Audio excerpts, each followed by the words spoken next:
I am Lena Marshall, 31 years old. On a warm spring evening in San Diego, my ex-boyfriend stood in front of dozens of people at a rooftop party and announced that I had cheated on him, stolen money, and destroyed his life. Gasps cut through the music, conversations froze mid-sentence, and every single pair of eyes turned toward me. My wine glass trembled in my hand before slipping, crashing against the tiles in a splash of red that looked too much like blood. The rooftop glowed with string lights that swayed gently in the ocean breeze. The scent of grilled shrimp and salt water filled the air, but I couldn't taste or breathe through the shock. My ex, Jason, wore a satisfied smirk as if he had been rehearsing this moment for months. His suit shined under the lights, and his words dripped like poison into the ears of colleagues, friends, and potential clients I had worked years to build trust with. The whispers started fast. She did what? I knew she was too perfect. Unbelievable. I felt stripped bare, my reputation shredded in seconds. Before I share how this betrayal unfolded, let me know where you are watching from and subscribe if you value standing up for yourself. Jason and I had been together for 3 years, and to most people we looked like the perfect couple. He was bold, magnetic, and had a way of filling every room with his presence. I was quieter, focused, the one behind the scenes making sure everything in our life ran smoothly. When we first met at a networking mixer downtown, he complimented my presentation skills. "You make marketing sound like art," he told me, his green eyes flashing with sincerity. I believed him. We were inseparable at first. He'd bring me coffee in the mornings, kiss my forehead before I went to meetings, and brag about me to his friends. But cracks appeared quickly. He hated when I worked late, accused me of caring more about clients than about him, and questioned every message on my phone.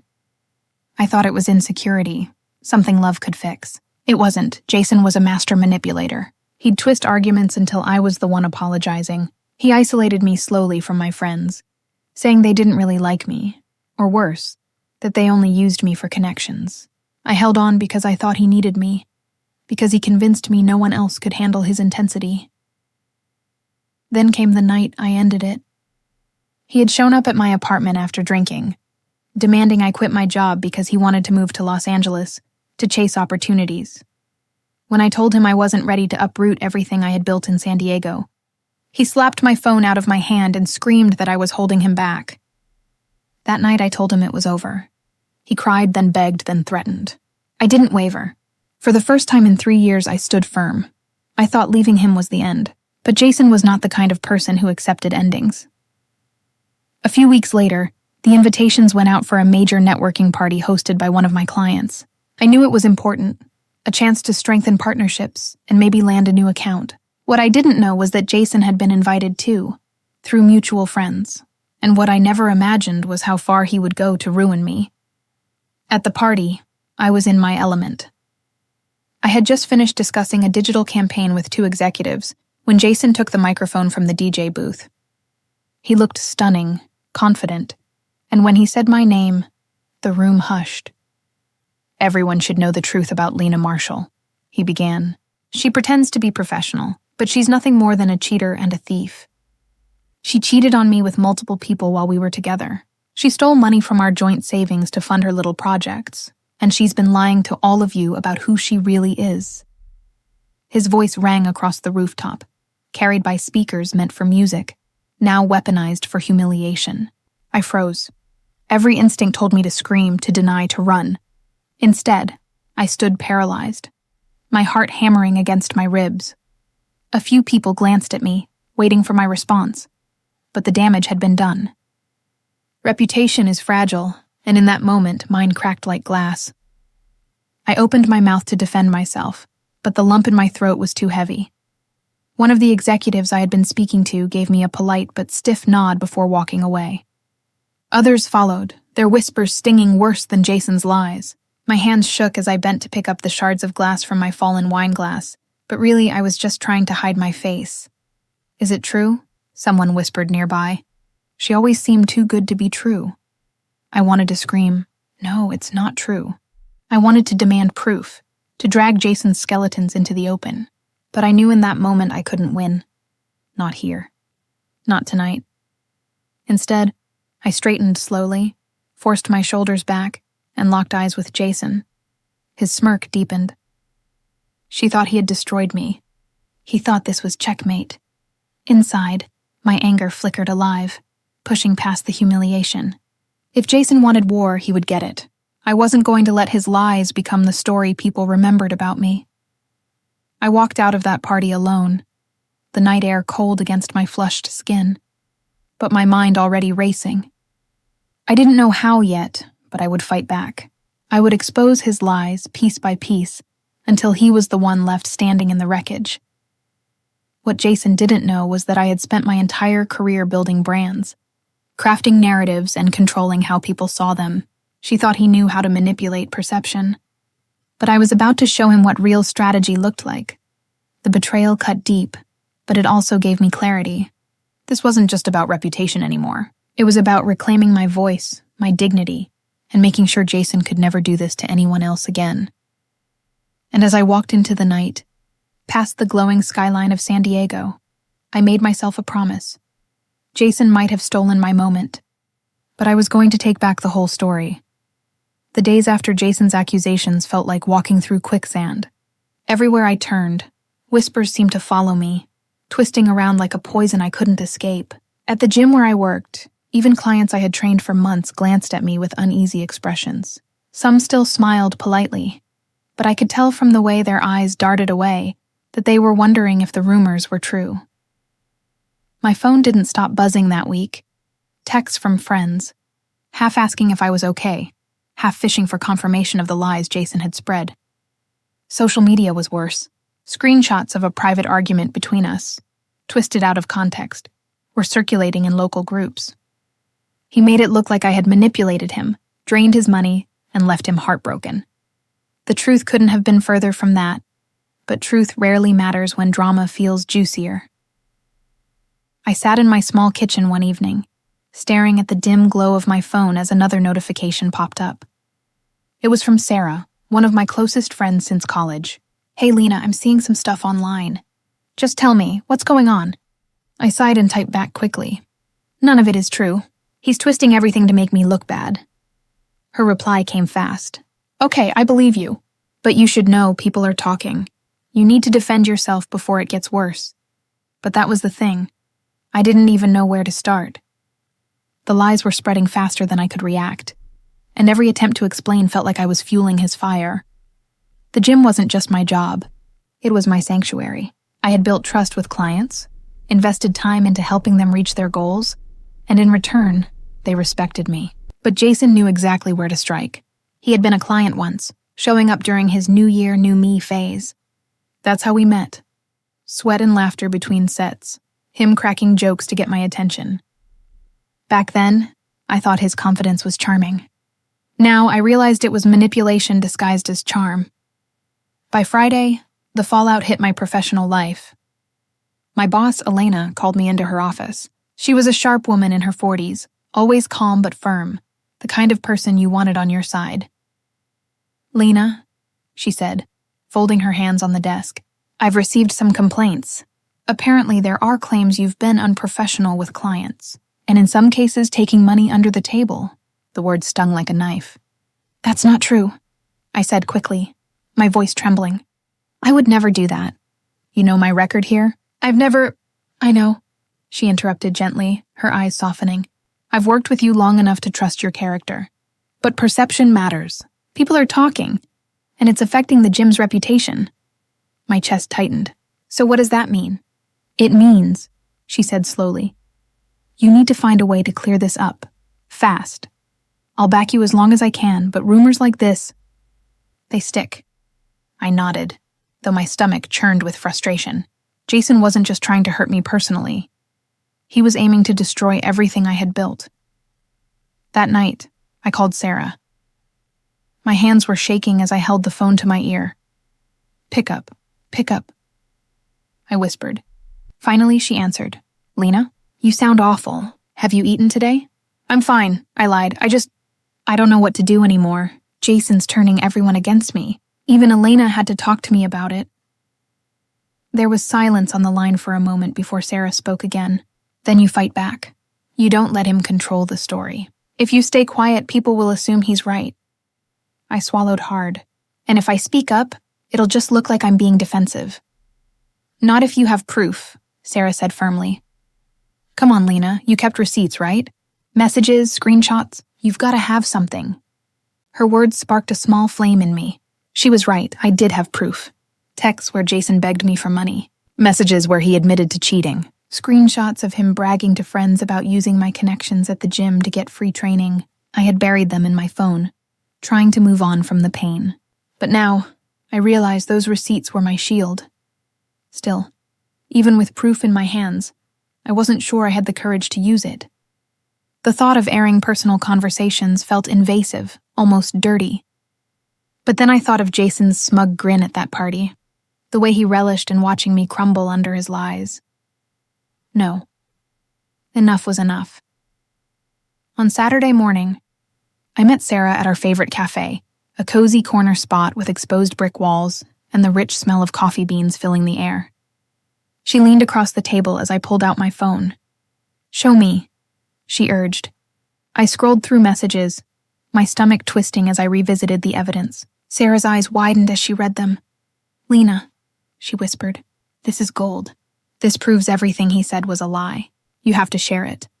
But what if people still don't believe me? I asked quietly. She reached out, squeezing my hand. Then at least you'll know you didn't let him walk all over you. You fought for yourself. That's what matters. Her words settled deep in my chest. For the first time in weeks, I felt a flicker of control return. That night, I sat at my desk with my laptop open. The glow from the screen lit my small apartment as I drafted a post. My heart pounded as I typed, but each sentence felt like reclaiming a piece of myself. For those who have heard rumors about me, here is the truth. I never stole, lied, or manipulated. The messages below speak for themselves. I won't allow someone's bitterness to erase my hard work or my reputation. I attached the screenshots, clean, undeniable evidence. Before I hit post, I stared at the screen, my finger hovering over the button. This was it. Once I clicked, there was no going back. But then I remembered the look on Elena's face, the whispers at the gym, Jason's smirk at the party. My jaw clenched, and with a deep breath, I pressed upload. The post went live at 11:43 p.m. By midnight, my phone was buzzing nonstop. Notifications poured in, likes, comments, messages. Some were supportive. Knew something was off about him. Stay strong, girl. Truth always comes out. Others were shocked. Wow, never thought Jason would stoop this low. And then there were messages from people I hadn't spoken to in years, offering apologies for doubting me. It didn't erase the pain, but it felt like a small victory. Still, I knew this was only the beginning. Jason wouldn't stay quiet after being exposed. He would come back harder, and I needed to be ready. But this time, I wasn't afraid. When I woke up the next morning, my phone was still buzzing on the nightstand. The post I had written the night before had exploded far beyond what I expected. People had shared it, commented, and tagged others. The truth was out there now, and for the first time in weeks, I felt a little lighter. But I knew Jason. He wasn't the type to let his power slip without a fight. And sure enough, by noon, his counterattack had begun. I was in the middle of a training session at the gym when my phone started vibrating nonstop.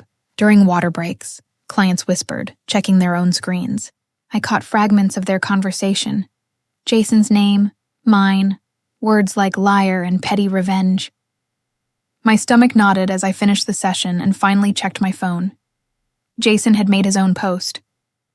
Long paragraphs filled with dramatic language, painting me as a manipulative ex out to ruin him. He claimed the screenshots I shared were edited, fake. He even dragged Sarah into it, calling her a jealous friend desperate for attention. He ended with a line that made my blood boil. I loved Lena, but she was never satisfied. She needed to destroy me because I moved on.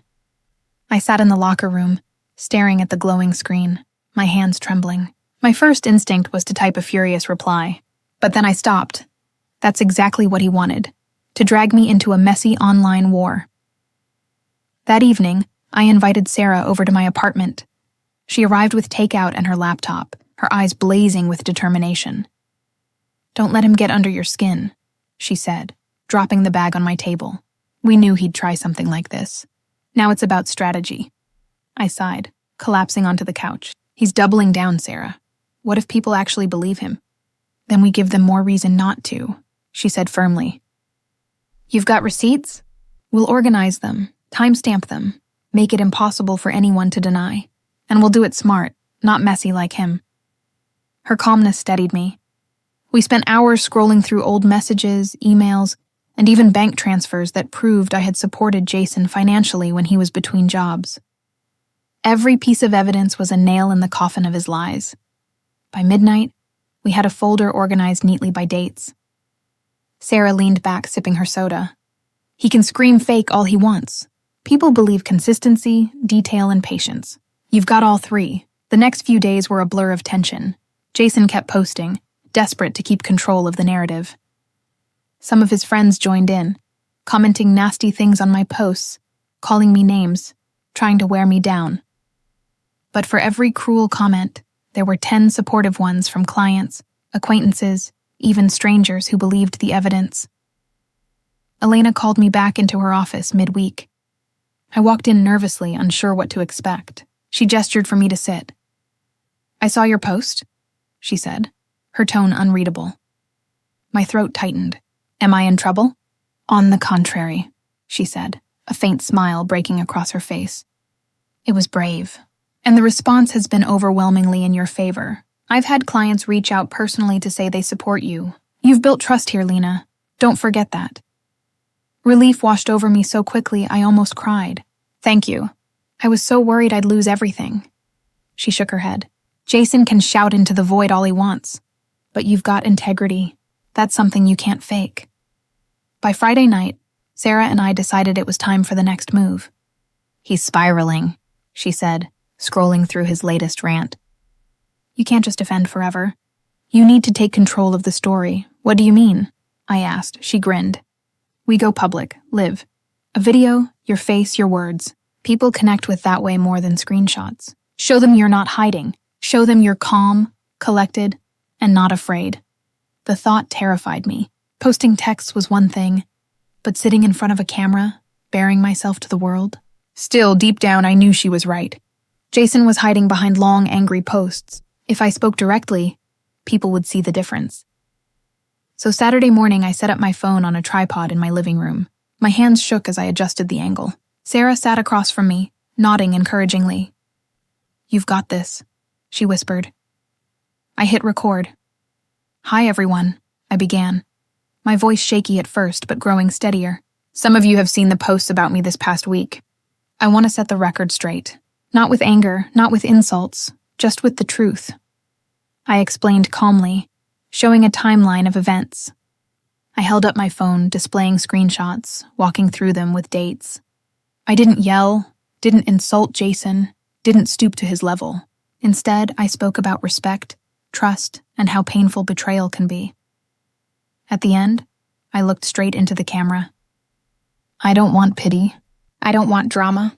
I just want people to know the truth. And I hope, moving forward, we can all remember that behind every rumor is a person who has to live with the consequences. I hit stop, my heart pounding. Sarah jumped up and hugged me. That was perfect. When I posted the video later that afternoon, the reaction was immediate.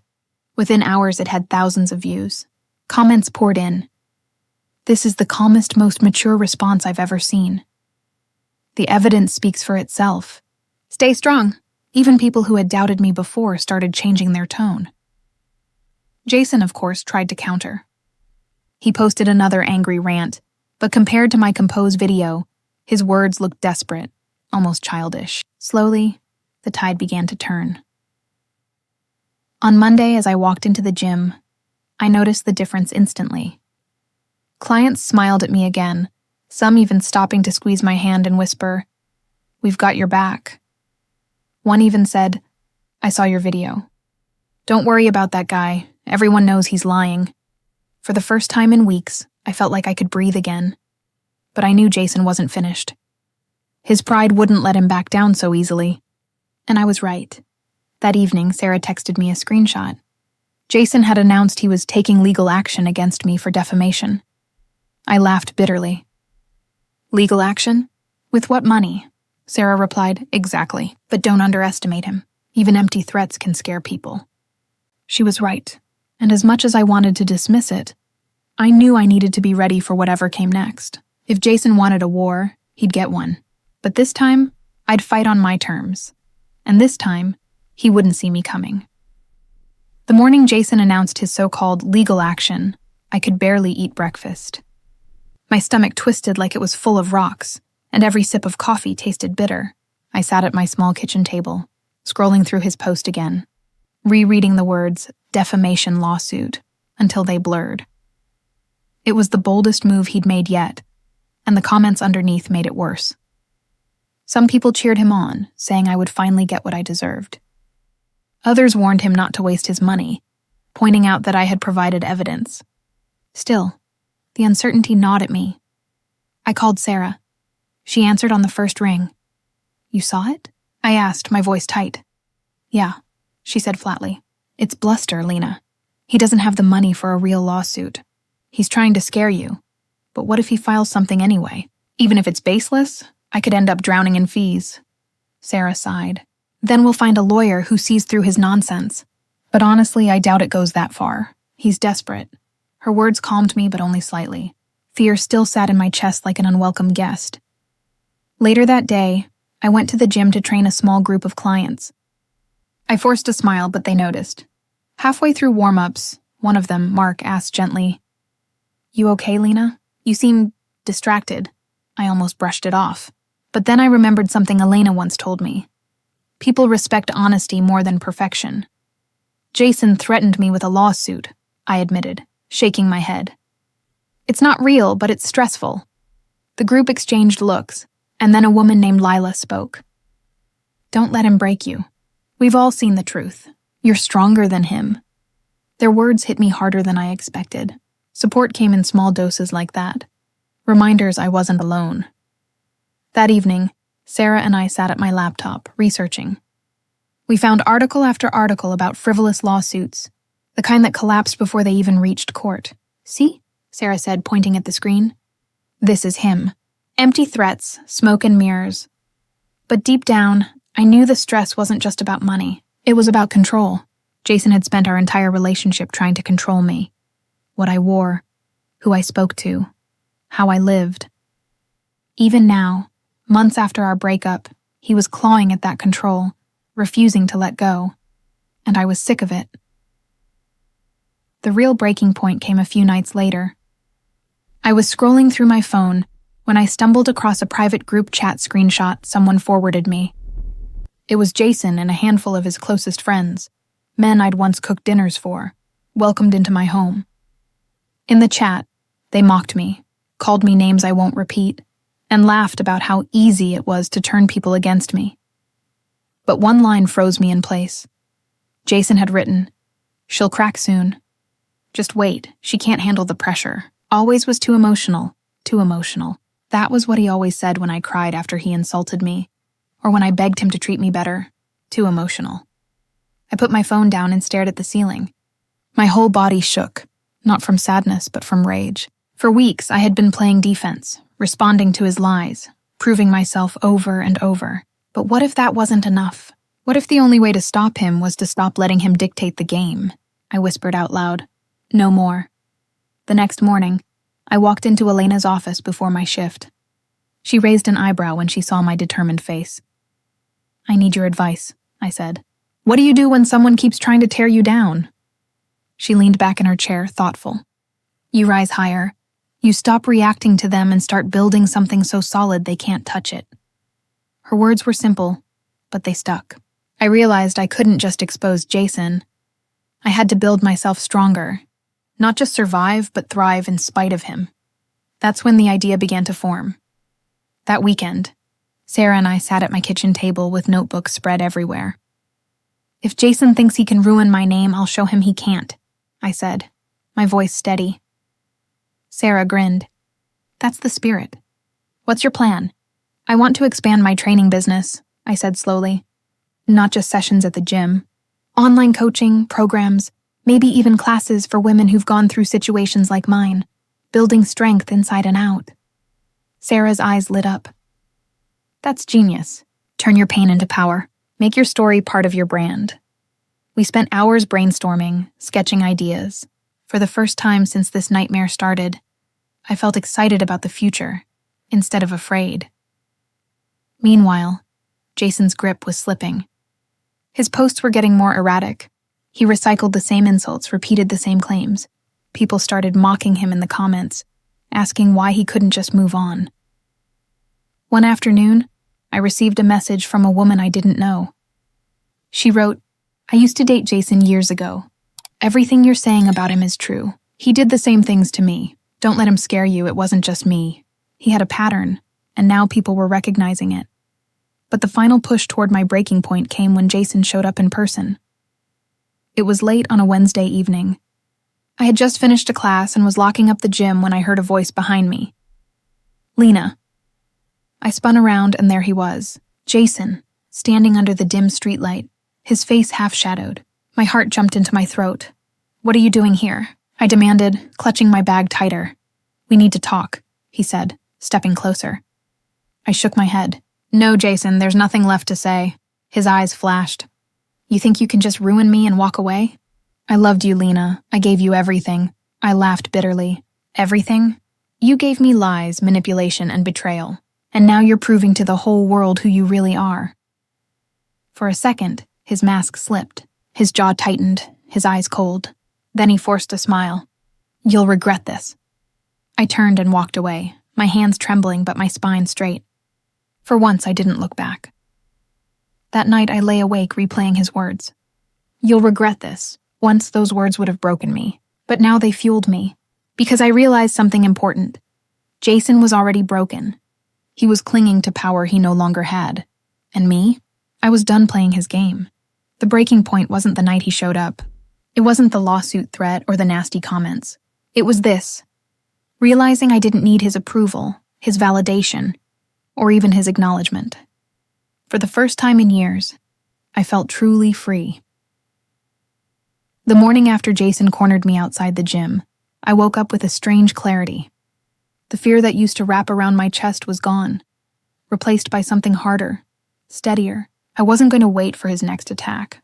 I was going to rise above it, to reclaim the pieces of myself he'd tried to scatter. I brewed coffee, sat at my kitchen table, and opened my notebook. At the top of a blank page, I wrote in bold letters, "Rebuild stronger." Beneath it, I listed everything Jason had taken. My confidence, my peace of mind, my reputation. Then I wrote next to each word, "Take back." It wasn't just a list, it was a vow. Sarah came over that afternoon, her arms full of takeout containers. She plopped them onto my counter and said, "All right, coach, what's the game plan?" I grinned despite myself. "I'm expanding. Training won't just be in person. I want to start an online program. Something that reaches people beyond Chicago." Her eyebrows shot up. "Ambitious. I like it. And not just fitness," I continued. "Strength training for the body and the mind. Classes for women who've been through manipulative relationships. Just like me. A place where we build each other up instead of tearing each other down." Sarah's smile softened. "Lena, that's powerful. Turning your pain into purpose. That's what will set you apart." I nodded. Jason wanted me to crumble. Instead, I'm going to build something he can't touch. The next week, I spoke to Elena at the gym. She leaned against her office doorframe, listening as I pitched my idea. "Online programs?" she repeated thoughtfully. "It's a competitive space, but if anyone can make it personal, it's you." "I want it to be more than workouts," I explained. "I want women to walk away stronger in every sense, to know they're not alone." Elena tilted her head, considering me. "Do it, and when you're ready, I'll promote it here. Use my network. You've earned it." That simple gesture nearly made me cry. Support felt rare these days, and Elena's trust in me lit a spark I hadn't felt in months. Building the program was grueling. I spent late nights recording training videos in my living room, balancing my phone on stacks of books to get the right angle. I scribbled notes about nutrition, mindset, and resilience, revising until my hand cramped. Sarah helped edit the videos, laughing whenever I fumbled a line. "You're going to help a lot of people," she said one night, her tone serious. "I hope so," I replied quietly. But I knew it wasn't just about helping others. It was about proving to myself that Jason didn't get to define my story. Meanwhile, Jason's noise online was fading. His threats of lawsuits turned into vague rants. His friends grew quieter too. Screenshots still circulated, but now they exposed his contradictions. One post would claim I stole from him. The next insisted I was obsessed with him. People began asking, which is it? It wasn't victory yet, but it was momentum.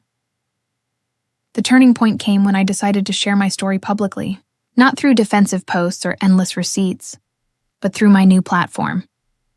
I sat in front of my camera one Saturday morning, the light soft from my window. My hands shook as I pressed record. "Hi," I began, my voice trembling. "My name is Lena. For months I've been dealing with lies and rumors spread about me by someone I trusted. It's been the hardest season of my life, but I decided I won't let those lies define me. Instead, I'm creating something new. Strength programs for women who know what it's like to feel broken, who are ready to rebuild." I spoke about healing, about resilience, about how strength isn't just measured in pounds lifted, but in courage to stand tall when people try to knock you down. When I finished, I uploaded the video and walked away from my laptop, my heart pounding. By the next morning, the video had hundreds of views, then thousands. Comments poured in. "This is exactly what I needed. Thank you for being brave enough to share this. I've been where you are, and seeing you rise gives me hope." Tears blurred my vision as I scrolled. For the first time, people weren't talking about Jason. They were talking about me, my strength, my story. Jason, of course, tried to twist it. He posted that I was playing the victim for clout, but his words fell flat. Underneath his rant, people replied, "At least she's building something positive. You sound bitter, man. Move on." It was the shift I had been waiting for. His attacks no longer had teeth. With Sarah's help, I launched my first online coaching group. We had 20 women sign up in the first week. During our first live session, as I watched faces appear on my screen, I felt a rush of pride. These women weren't just clients. They were proof that something good could come from the ashes of betrayal. I told them, "You're stronger than the people who tried to break you. Every rep, every push, every moment you choose yourself, you're proving it." They smiled, nodded, and lifted their weights with determination. I knew then that I was onto something bigger than Jason's petty lies. One evening, after a particularly long day, I received a message from an unknown number. My heart skipped when I saw the name, Jason. The text read, "So this is your game? Pretend to be some kind of hero while you destroy me?" I stared at it for a long moment, then placed my phone down without responding. For once, silence was my answer. He wanted control, but I wasn't giving it anymore. As weeks passed, the online program grew. Elena allowed me to host workshops at the gym, and they filled quickly. Women who had been hesitant to join came after hearing about the supportive environment. We laughed, sweated, and shared pieces of our stories. Each time I walked away more certain. This was my path forward. Jason wasn't my story. I was my story. The real proof of my rise came unexpectedly. A local podcast invited me for an interview about resilience and fitness. Sitting in the studio, microphone in front of me, I shared how I had turned betrayal into purpose. When the episode aired, messages poured in from strangers across the country. One woman wrote, "I thought I was weak for letting my ex manipulate me, but hearing you makes me want to start over too." That message alone made all the sleepless nights worth it. Jason faded further into the background. His posts grew sporadic, desperate. My program, meanwhile, thrived. For the first time in months, I didn't feel like I was surviving. I was thriving. I looked in the mirror one morning before heading to the gym. My reflection stared back.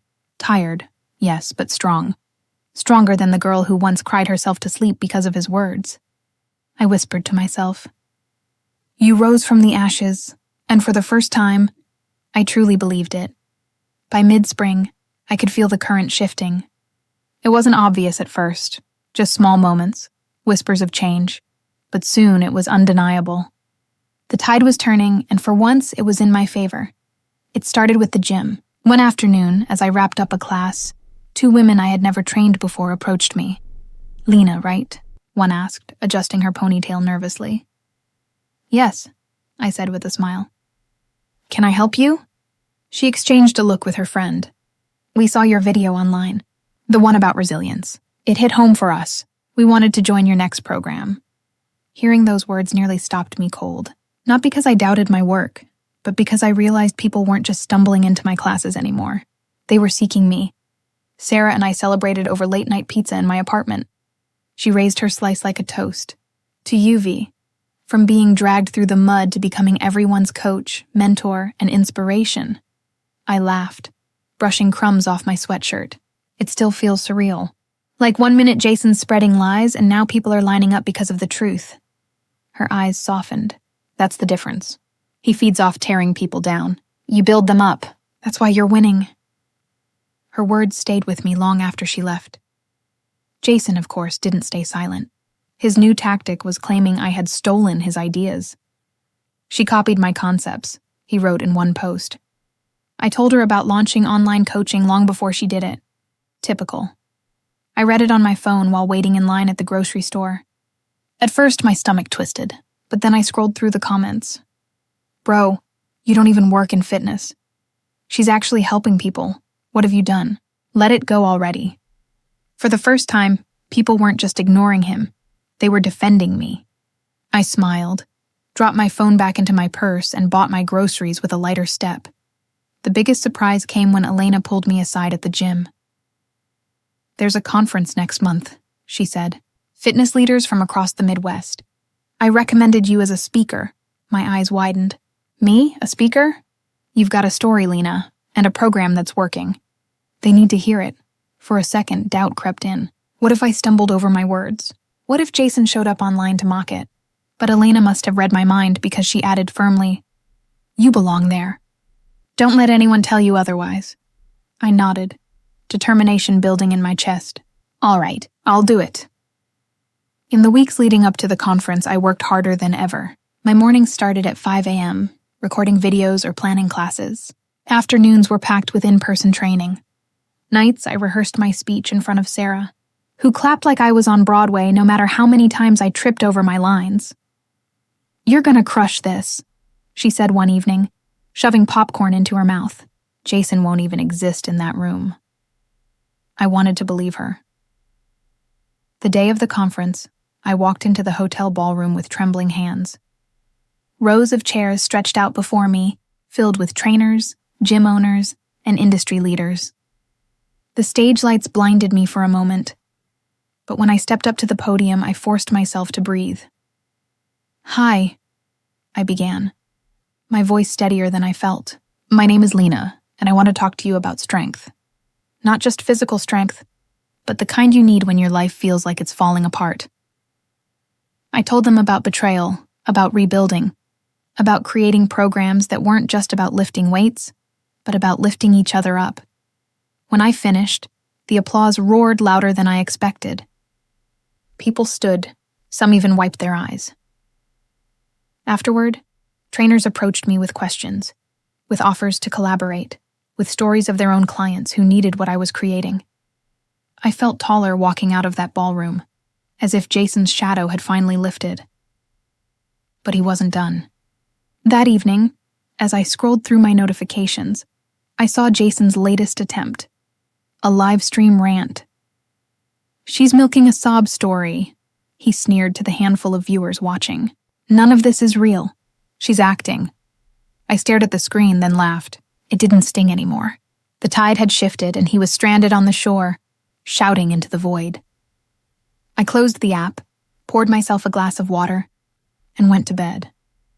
The real test came 2 weeks later, when a client named Marissa pulled me aside after class. She was in her mid-40s, her hair tied back, eyes filled with quiet pain. "I almost didn't come today," she confessed.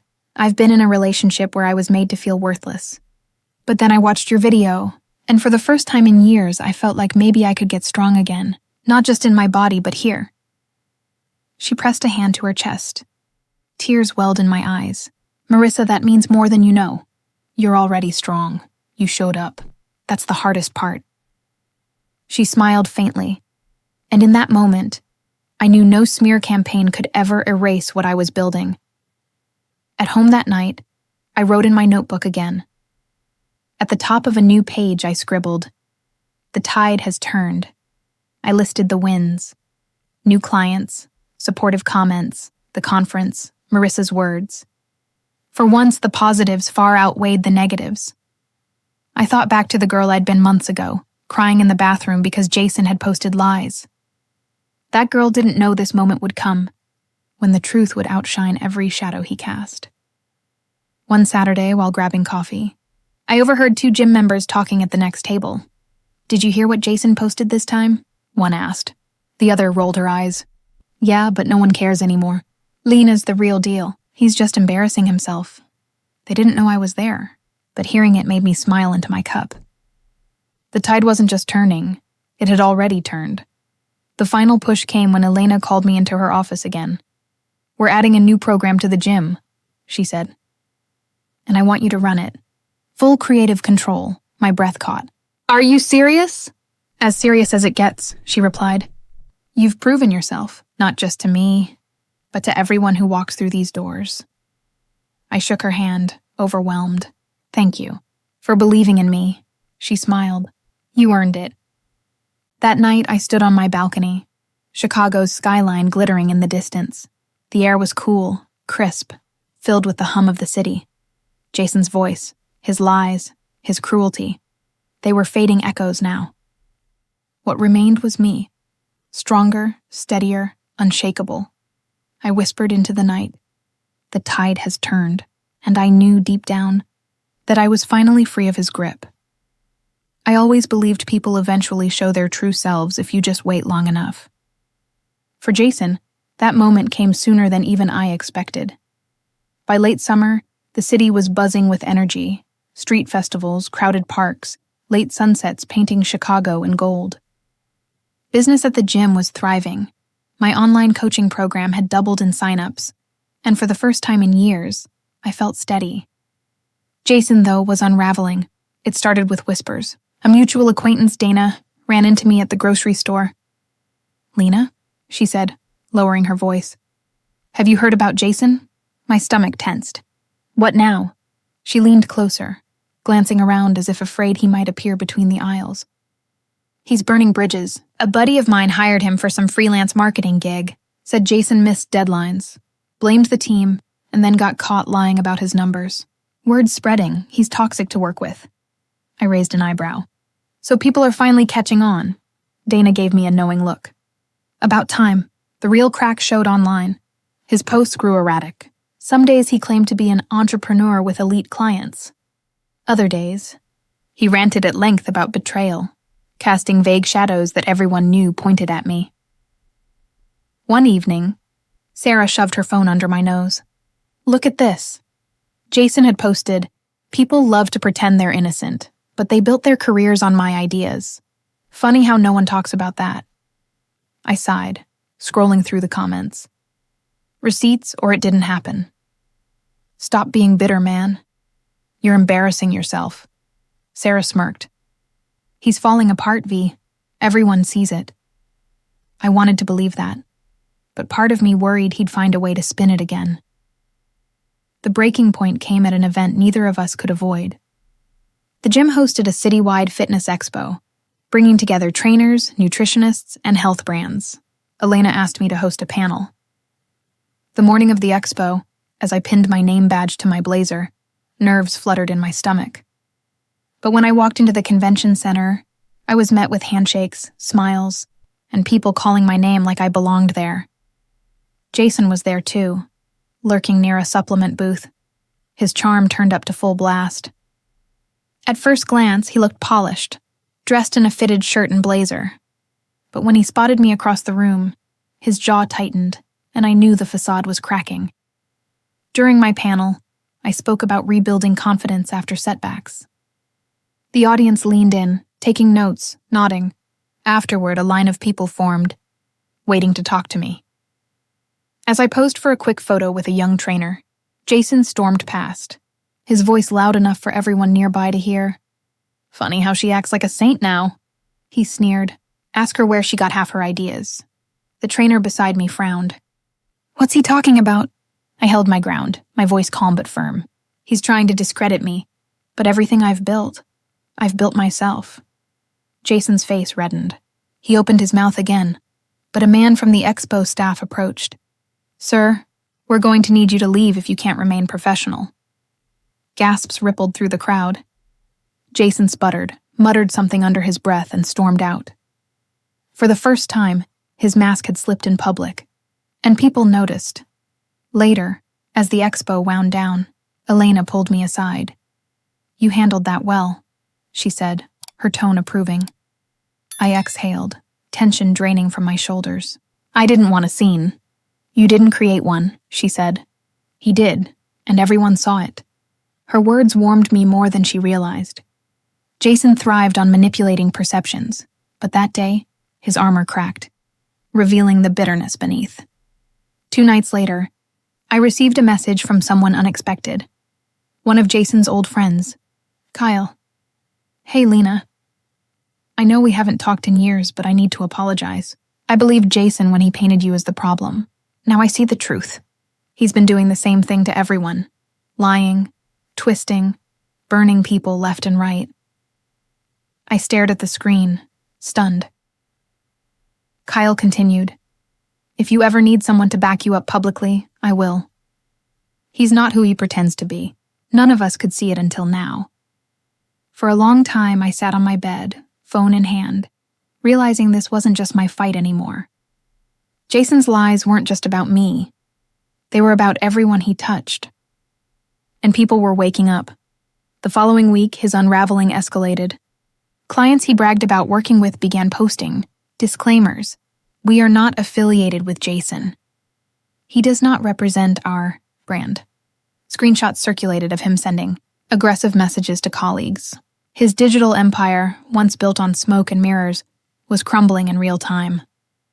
Sarah texted me one night, "Popcorn? Watching his downfall is better than Netflix." I chuckled, but deep down I felt something different. Relief. The truth didn't need me to scream. It revealed itself, piece by piece, until there was nowhere left for him to hide. Still, part of me worried. People like Jason don't just vanish quietly. They lash out harder before the end. My prediction came true when I walked into the gym one morning to find a note taped to the door. "Lena is a fraud. Don't trust her." I ripped it down, heart racing. My first instinct was fear, old panic creeping back. But when I walked inside, Elena stood waiting. "Don't let it rattle you," she said firmly. "We have cameras. We know who did it." I nodded, clutching the crumpled paper in my hand. "I won't let him drag me back down." "Good," she said. Because he's only exposing himself now, and she was right. Word spread quickly about the stunt. Clients rolled their eyes, dismissed it as desperation. No one believed him anymore. That night, as I sat at my kitchen table, I opened my notebook again. Across the page I wrote, "The cracks are showing. He's losing control." I thought back to the girl crying in the bathroom months ago, terrified of his lies. She wouldn't recognize me now, steady, calm, unshaken. Jason's downfall wasn't complete yet, but I could feel it. The armor he once wore so confidently was splintering, and soon it would collapse entirely. The city buzzed outside my window, life moving forward. For once, I let myself lean back, breathe, and believe. The worst was behind me. Jason's voice was still out there, echoing in desperate corners, but it was no longer the roar that drowned me. It was a whisper, fading fast, and I was finally ready to live without fear of it. It was strange how quickly the tide turned once the truth began slipping through the cracks. For months, Jason had controlled the narrative, feeding lies about me like kindling into a fire. But now, that fire was smothering him instead. The morning after I found that pathetic note on the gym door, my phone buzzed nonstop. Clients tagged me in posts praising my work. Former colleagues messaged me privately saying, "We always knew something was off with Jason." And then came the post that flipped everything upside down. It was from a woman named Rachel, someone I didn't even know. She shared screenshots of messages Jason had sent her when they briefly worked together. His tone was vile, condescending, filled with manipulative threats. She wrote, "This man nearly destroyed my confidence. I stayed silent for too long, but seeing him attack others, I can't anymore. People deserve to know who he really is." Within hours, the post spread like wildfire.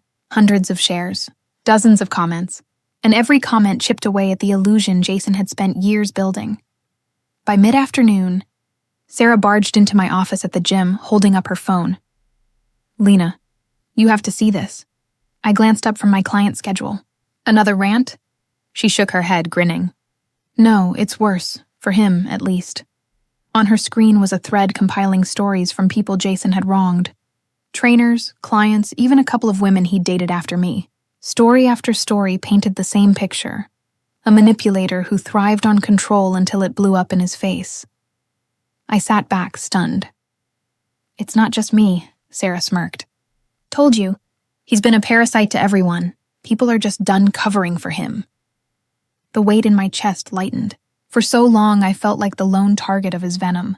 But now, voices joined mine, amplifying the truth louder than his lies ever could. Jason, of course, tried to fight back. His social media turned into a battlefield. "This is a coordinated smear campaign. Don't believe the lies. Jealous people want to tear me down." They're twisting my words. But the more he typed, the worse he looked. Screenshots piled up. Receipts didn't lie. One night, scrolling through the chaos, I stumbled on a comment that made my heart race. Funny how he called Lena a fraud when she's the only one in this industry actually doing the work. I've been following her program for months. Changed my life. Meanwhile, Jason is busy posting paragraphs instead of results. I blinked at the words, warmth flooding me. Strangers were defending me now. People who only knew me for my work, not my personal history. The turning point came during a podcast. A local fitness influencer invited me for an interview about confidence and rebuilding after setbacks. At first, I hesitated. What if Jason twisted my words? But Sarah urged me on. "You've been quiet for too long," she said. "Now's your chance to own your truth." So I agreed. The day of the recording, I walked into the studio, nerves fluttering. The host, Brandon, smiled warmly. "Lena, thank you for being here. I think a lot of people need to hear your story." We talked about my journey, starting as a small trainer in Chicago, growing into a coach with clients across the city. Then he leaned forward. "There's been chatter online about an ex who tried to damage your reputation. You don't have to answer if it's too personal, but how did you survive that?" I took a breath, steadying myself. I survived because I refused to let someone else write my story. Yes, I was lied about. Yes, I was humiliated. But I chose to rebuild, one step at a time. And eventually, the truth has a way of revealing itself. Brandon nodded, eyes glimmering. "That's powerful." When the episode aired, the response was overwhelming. Listeners flooded the comments with encouragement. My inbox overflowed with messages. "I went through something similar. Thank you for sharing." Jason's voice was finally drowned out.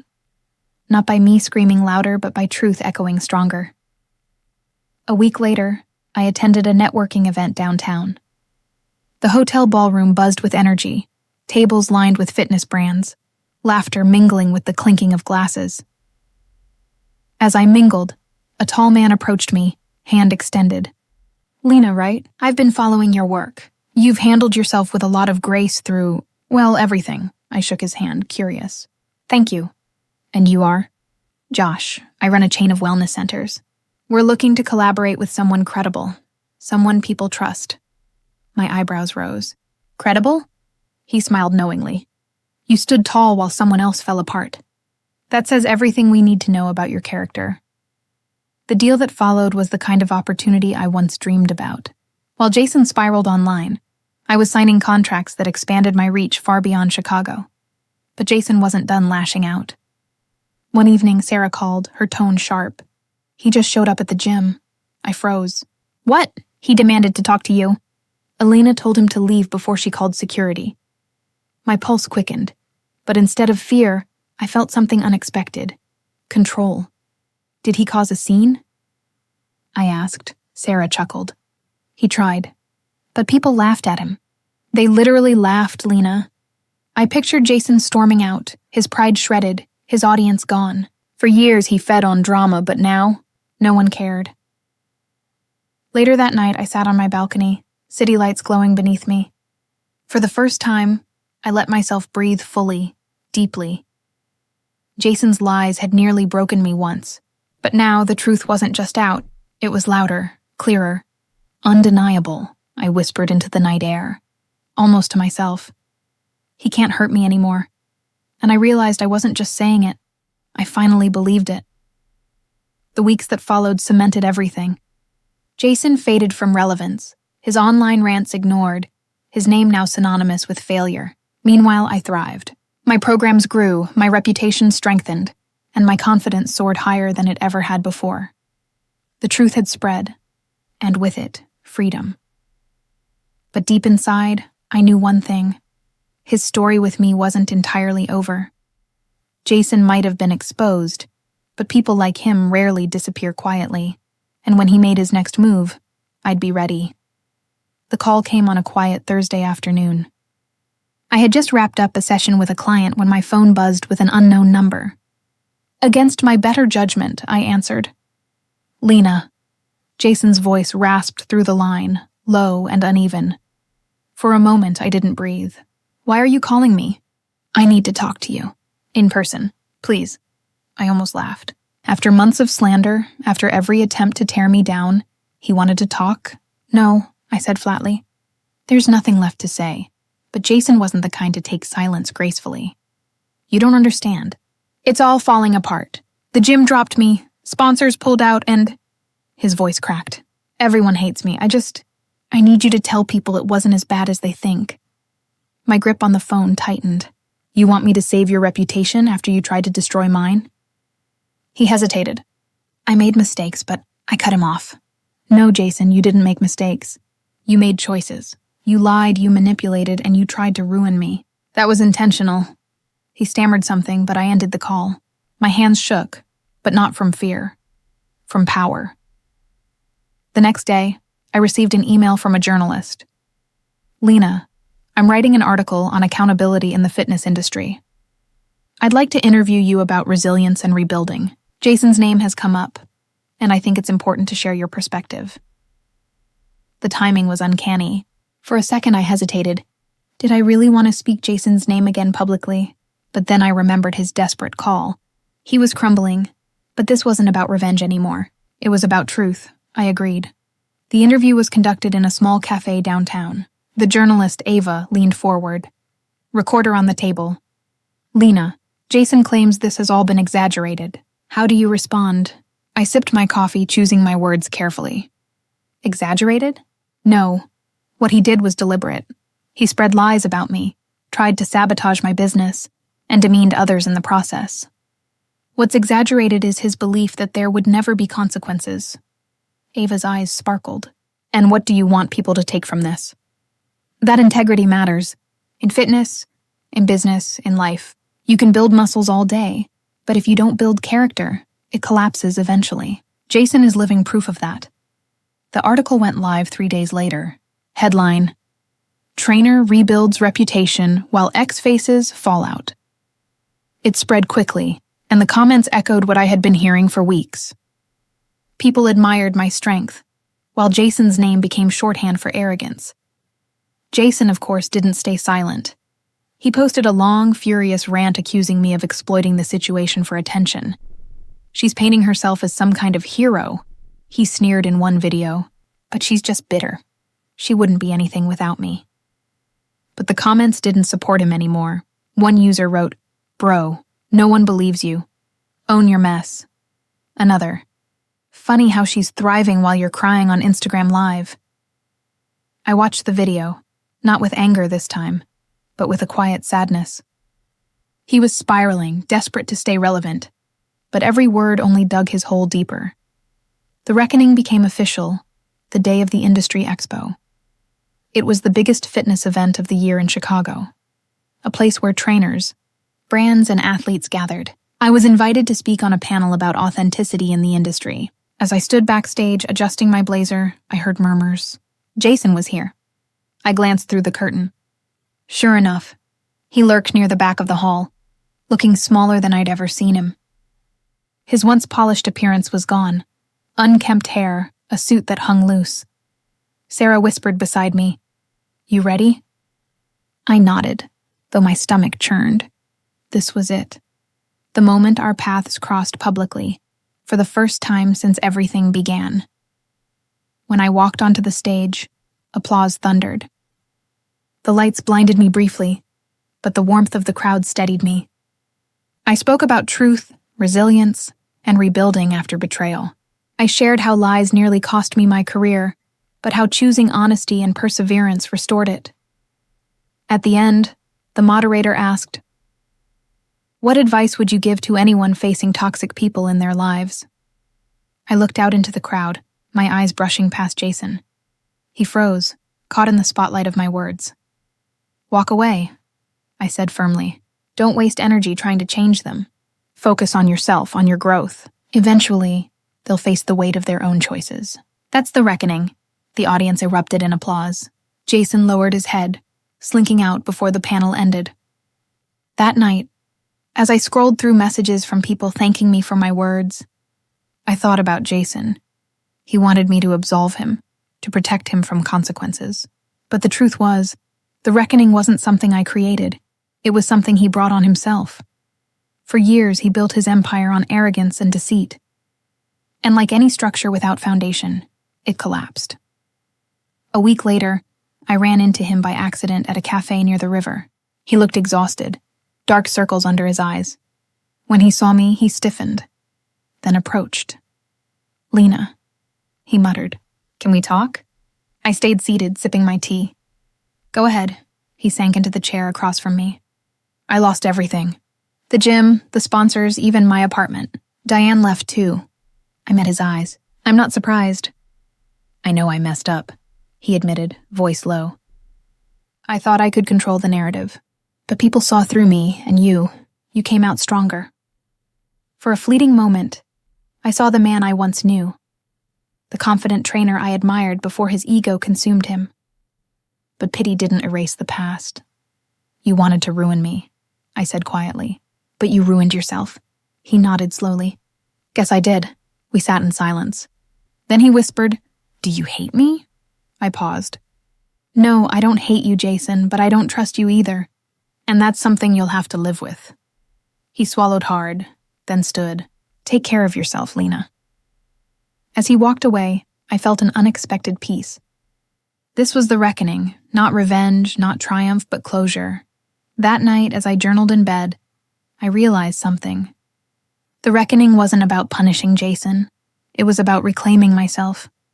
He had tried to define me by his lies. But in the end, the truth defined us both. And for the first time, I was okay letting the past stay where it belonged. The weeks after Jason's collapse felt strangely quiet. For so long, my life had been wrapped in chaos, defending myself, rebuilding my reputation, fighting back against the lies, that when the noise finally faded, I didn't know what to do with the silence. But silence, I realized, is where healing begins. I returned to my routines with a new sense of freedom. Coaching at the gym no longer carried that shadow of suspicion. Clients greeted me warmly. Newcomers came because of my reputation for strength, not scandal. Even my small studio, which had nearly closed months earlier, was now thriving. One Saturday morning, after a packed class, I stood in the empty studio, sunlight spilling across the mats, and let the weight of it sink in. I had survived. I had not just survived, I had risen. Jason's name stopped appearing in headlines. His desperate online rant slowed, then disappeared altogether. I didn't check, but others occasionally mentioned he had moved out of the city. Whether that was true or not didn't matter. His presence no longer dictated my story, but the final test came unexpectedly. I was invited to speak at a leadership conference about resilience and truth in business. Hundreds of entrepreneurs, coaches, and young professionals gathered to hear from people who had endured public challenges and still thrived. Standing backstage, microphone clipped to my collar, I thought back to where it all began. The night Jason spread his lies. The nights I cried wondering if I'd ever recover. And here I was, being introduced as an example of perseverance. When I stepped on stage, the applause was thunderous. "My name is Lena Marshall," I began. "A year ago, my life nearly fell apart because someone I trusted tried to destroy me with lies. Today, I stand here not as a victim, but as proof that truth and resilience outlast deceit every time." I saw heads nod in the crowd. I shared the raw moments, how betrayal feels like suffocating, how doubt creeps in, how isolation makes you question everything. But I also shared how standing firm, surrounding yourself with good people, and refusing to give in to bitterness can rebuild even the most broken pieces. At the end, I told them, "You don't need to fight dirty to win. You just need to live in a way where the truth speaks louder than the lies." The room erupted in applause, and as I looked across the faces, I knew this was my closure.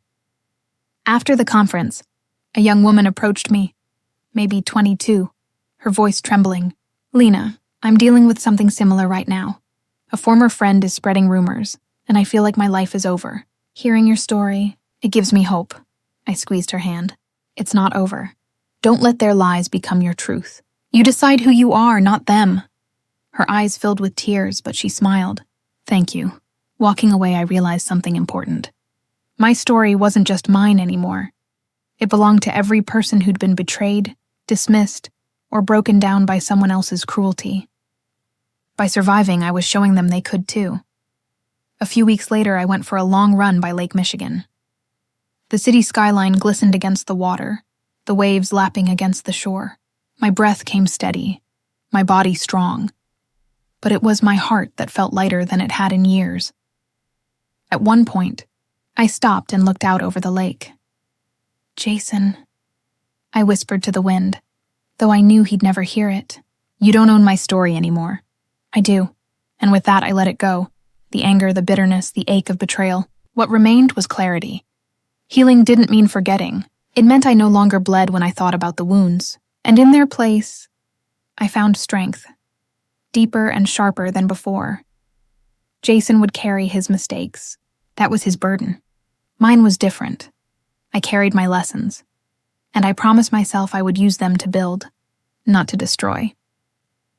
The final piece of closure came one evening when I received a message from an old mutual acquaintance. "Hey, Lena. Thought you should know. Jason's been working at a small gym outside the city. He's keeping his head down. Word is he's finally owning up to what he did." I stared at the message for a long time. Did it change anything? Not really. Did it matter? Not to me. But maybe, just maybe, it meant he had begun to reckon with himself. And that was enough. Months later, as autumn leaves blanketed the streets of Chicago, I hosted a small gathering at my studio. Friends, colleagues, and clients filled the space with laughter and warmth. The same place that once felt fragile now buzzed with energy and strength. As I looked around, I realized this was the life Jason tried to take from me, and the life I had fought to protect. Not only had I kept it, I had expanded it. That night, after everyone left, I sat alone in the quiet. I thought about the long road that had led me here. The betrayal, the battles, the reckoning, and now the peace. And for the first time, I felt whole. And if my story resonated with you, please like, subscribe, and share it with someone who might need to hear that they too deserve respect and unconditional love. Because the truth is, no matter who tries to write your story with lies, you hold the pen. And sometimes, the greatest revenge isn't proving them wrong. It's living so well that their lies don't matter at all.